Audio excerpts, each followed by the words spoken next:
Alright gang, what you are looking at is a Jersey copper. Now, this Jersey copper, for my area, is actually quite decent because of the acidic soil. However, this is not the rule and not the standard because we have a submission from Dave from New Jersey that defies that. Are you ready? Voila! This coin, this Jersey copper, is phenomenal for being dug out of the ground. And Dave was actually having a wonderful day because in a minute you're going to see another one. He actually dug a pair that day. And with all of the different varieties of the Jersey coppers, both of these coins should be easily identifiable. Believe it or not, there's actually some people who really get into the minutia of the different varieties and actually can tell by at a glance what different variety they are. And again, finding one is wonderful. Finding two is even better. And congratulations again to Dave from New Jersey for his remarkable find. Here we go. First hole. I hope this is indicative of what kind of day this is going to be. But it's again, hey, you know what? This is a site I beat up, but you know what? There's still stuff here. Just got to get out there and find it. Anyway, gang, about maybe 4 inches down. Reading kind of iffy, but wow, this is a coin. It is thin. So I'm going to go ahead and stick this in oil anyway, and but right now I can't tell what it is, but you'll see it again. All right, gang, stay tuned. All right, gang. Well, things are moving along, and my first impression on this is a flat button, but it's a little concave. But I can't tell if there's a design on it or if there's actually writing, but you folks might be able to see it. Anyway, gang, you'll see more of this anyway, because, yeah, of course, you know, we'll take it home and clean it up. All right, gang, stay tuned. All right, gang, well, about maybe 4 inches down, we have a wheat cent. And I can't quite make out the date yet, so, yeah, we'll have to take her on home. All right, gang, stay tuned.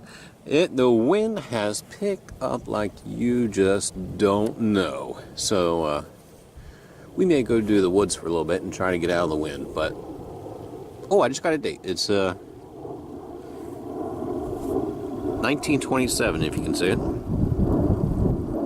So, anyway, gang, stay tuned for more. All right, gang. Well, we were digging the china. And, yeah, didn't really need the pinpointer for this. This here is a button, an enormous button, a big button. In fact, we'll call it the button. Anyway, guys, we're in the bag. Keep going. So far, yes, this day is actually a pretty good day. All right, gang, stay tuned. All right, gang, here is the stuff from the other day's hunt. And that very first find that we saw footage of is, yes, just a flat button. And we got some more buttons over here, which we'll go back to. And here is the coin from 1927. It's the wheat cent. I have some decorative bits I was digging out there. I would love to find more of this just because I think it's rather cool. But I have no idea what it actually goes to. Alright, gang, this is for you guys out there. Whenever I find a lot of the reins rivets, if you want to call them that, those things, I find this thing every now and again. And I'm assuming it has something to do with horses and reins, but I am not sure. But if you guys happen to know, do please give a shout out, because I would like to really know what these are so I can actually identify them correctly. But Here is the enormous button. We got a little bit of a design on there. And this thing, this wonderful thing, which after I cleaned it up, I at first thought it was just the back of a shotgun shell, but it is not. Actually on it, it says Samson Brass. Now, the only thing comes to mind when I hear Samson Brass would be a weight machine, a weighing device made, I'm pretty sure it's in the mid 1800s that they were manufactured. But, so I assume this would be either part of it or something, but I am unsure right now. But we will be looking that up because I kind of really am intrigued by it. But, anyway, gang. Hey, we found this. At first, when this came out, I thought it was a bit of like a staple for wiring. But no, actually it has a very decorative design on it. But, now we get some further cleaning up on it. And, miscellaneous junk. Got Rain's Guide here, and this sucker's actually heavy. I got rather excited when that rang up out of the ground because it rang up rather high, and but boy is it heavy.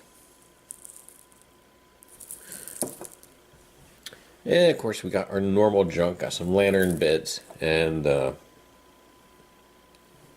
this thing is rather unique, but I have no idea what it is.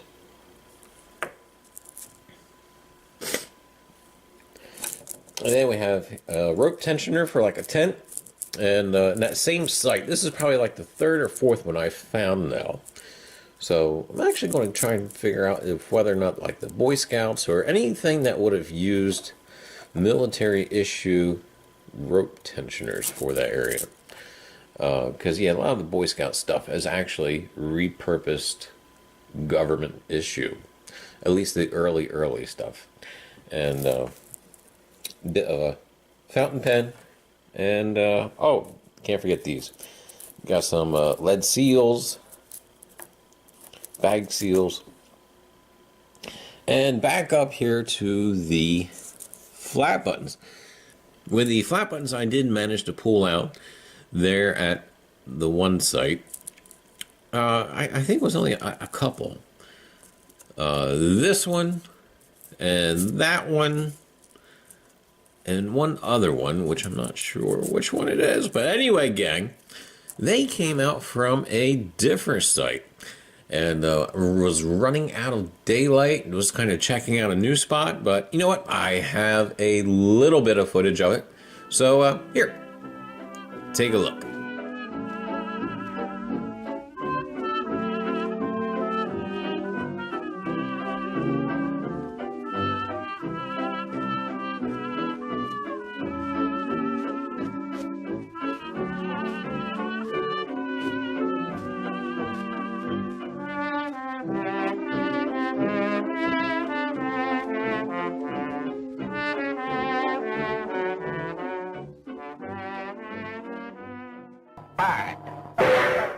That'll be all, boys.